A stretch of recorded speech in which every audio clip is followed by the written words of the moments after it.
page here, 24, is basically just to show you what happens when you rotate any of the points 180 degrees. So, on this first example, this is the original point right here, P. How do you know that that is an original? There's no prime sign on it, okay? And then the image, P prime, is right here. That's a 180 degree rotation. Same thing with Q. Here's your original, here's your image, okay? And what we're going to do today is we are going to end up putting these on the grid, on the coordinate grid, just like the example 2. So here's the original point P, and then here's point P prime there. Now, what do you notice about all the originals and their images under a 180 degree rotation? They all lie on what? Like P and P prime lie on the same what? Line, okay? So, and that like intuitively makes sense, okay? So anytime, this is the only note we have to write on this.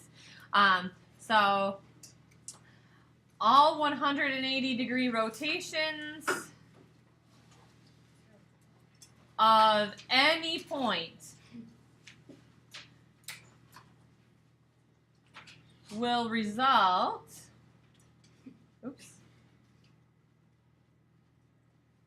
in an image that lies on the same line.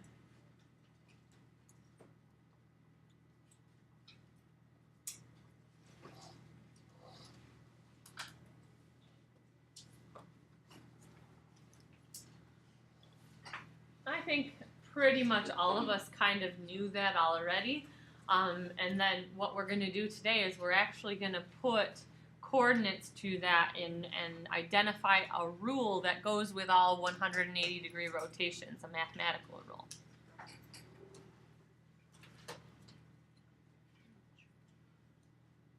Okay, so where we really need to focus our attention then is going to be on page 25. So in your booklet, it should be the next page.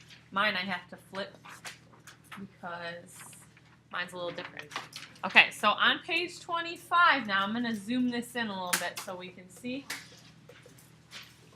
Starting with number 1 right here, it says, using your transparency, rotate the plane 180 degrees about the origin. All that means is that, like, a plane is like this flat surface. So if we're rotating it, it's like we could pick this up and turn it. Okay? About the origin is right here. That's 0.00. Okay. And then this is just a notation. Let this rotation be rotation O. What are the coordinates of rotation O? 2, -4. So here's what I want you to do to start this one. I want you to take your protractor or your straight edge if you don't have one. And we have just identified that 180 degree rotation is going to lie on the same line. So I want you to take your straight edge. I want you to line it up with this point 2, -4 and the origin. Okay? And I want you to make a dotted line all the way across the graph through this.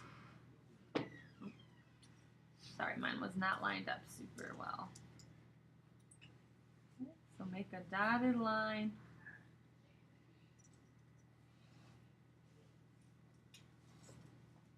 Oops, that got a little smeared on mine.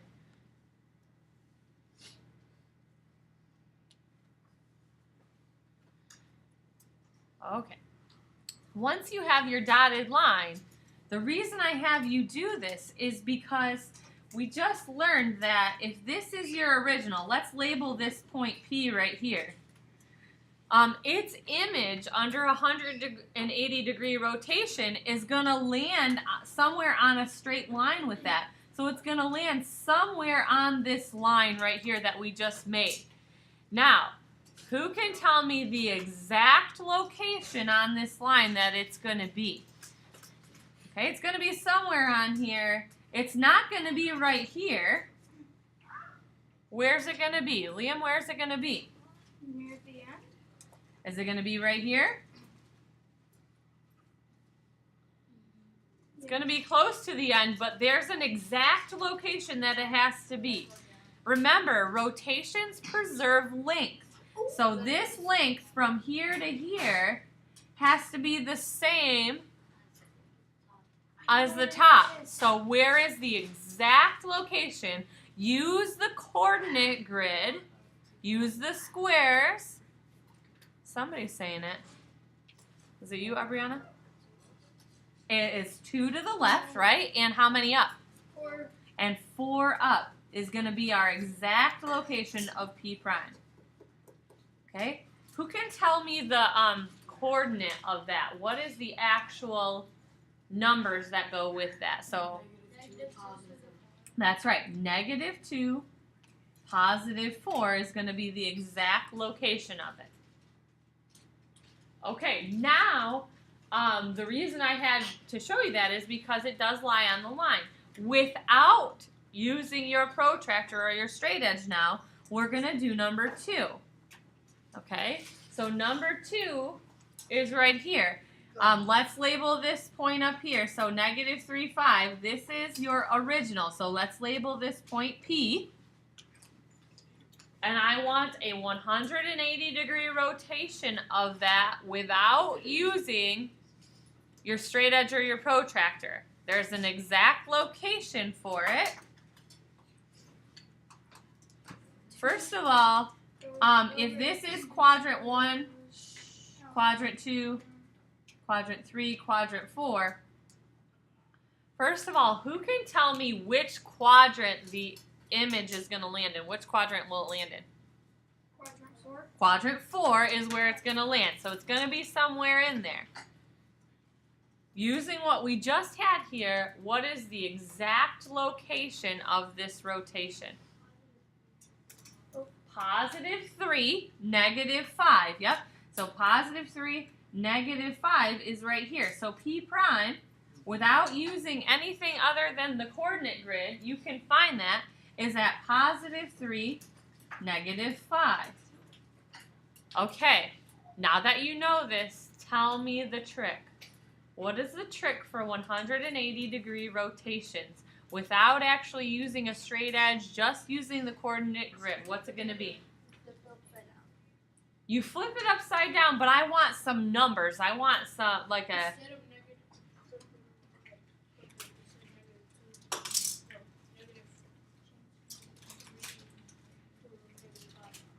Yes, okay? So you're exactly right. Instead of a -3, +5, we ended up with +3, -5. What's that called? Starts with an op and ends with a sit. The opposites, right? Okay? So a 180-degree rotation will always end up with opposites on here. So here's our notes for this. Here's the actual mathematical notes. Number 1, 180-degree rotation of any point, x, y, will result in -x, -y. That just means whatever you have, you're going to have the opposite, and that will give you the new spots, okay? So if you start with a negative, it will become positive. If you start with a positive, it becomes negative on all the points. Now, the little trick mathematically, if any of you know anything about opposites in math, you can always get an opposite number by multiplying by -1. So here's the trick. If you want to get a 180-degree rotation of any point, multiply all the numbers, multiply the coordinates by -1. And then that you can do without the actual graph or without the picture.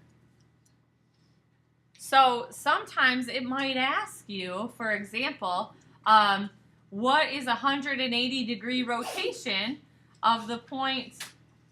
So without the graph, if I say P is -3, 5, and I ask you without, and I don't give you a picture. Attention students and staff, at this time we need 7th graders with last names Wynn to write to room 317. I give 7th graders with last names Wynn to write to problem 317. Thanks. Sorry about that. Okay, so if there's not a picture and I say, give me a 180-degree rotation of that, what you do is you say, okay, P prime has to be, what's negative 3 times negative 1? Negative 3 times negative 1 is positive 3. Yep. What's 5 times negative 1? -5. Okay. Did you get the answer that we got here? Yeah. Yes. Okay. This is how you get it without the actual picture. This is the mathematical rule. You multiply everything by negative 1. Any questions? Okay. This is the basis of 180-degree rotations. That's it. I'm going to hand you a homework here in just a second, and we're going to go over a couple together, but that's it for notes today. Okay? Wow.